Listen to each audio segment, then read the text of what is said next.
हामी चाहिँ आज भोटर आइडी बनाउन जान लागेको। यो चाहिँ थियो हाम्रो आउटफिट अफ द डे। एकचोटि हामी सर लाएर घुम्यौँ अनि हामी गयौँ। हेलो, आज चाहिँ हामी भोटर आइडी बनाउन जाँदैछौँ। यो चाहिँ डकुमेन्ट अनि म चाहिँ गएर चाहिँ सबैलाई चाहिँ माथि लाइनमा बसाउन लगाएर म चाहिँ डकुमेन्टहरू प्रिन्ट गर्न गएको थिएँ। अनि त्यसपछि यसो यताउतिको भिडियो पनि बनाउँदै यतिखेरसम्म चाहिँ त्यति धेरैजना हुनुहुँदैन थियो। बिस्तारै बिस्तारै भिडहरू चाहिँ बढ्दै थियो। हामी चाहिँ लाइनमा बसिरहेको थियो घाममा बसेर, है, गर्मी नै भइरहेको थियो। जाडोको बेला भएर चाहिँ घाममा बस्न नि मजा नै आइरहेको थियो, तर गर्मी भएको भए चाहिँ बस्न सकिँदैन थियो, यति धेरैजना हुनुहुन्छ यता। म्यानेजमेन्ट चाहिँ केही पनि थिएन। बुढाबुढी मान्छेलाई अगाडि जान दिनुपर्ने अनि त्यसपछि बच्चा भएको मान्छेलाई त्यस्तो पनि त्यस्तो केही पनि थिएन। अनि हामी चाहिँ बसिरहेको थियौँ। बसिरहेकोदाखेरि चाहिँ सर्भर डाउन भयो भनेर भन्न थाल्नुभयो। त्यसपछि अब सुरु भयो।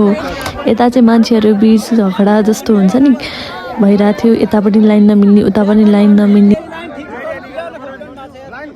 अझै पनि कतिजना कन्फ्युज हुनुहुन्थ्यो के डकुमेन्ट चाहिन्छ। कतिजना त अनलाइन फर्म नै भर्नु भएको रहेछ। अनि सिटिजनसिपको ओरिजिनल चाहिने हो कि फोटोकपी चाहिने हो भनेर कतिजना कन्फ्युज हुनुहुन्थ्यो। 2 घन्टाको सर्भर डाउनपछि अनि बल्ल सुरु हुन्छ। यति घुमाउनु गयो लाइनमा राखेर, कहिले तल कहिले माथि कहिले तल, त्यो पुरै राउन्ड लगायौँ क्या हामीले।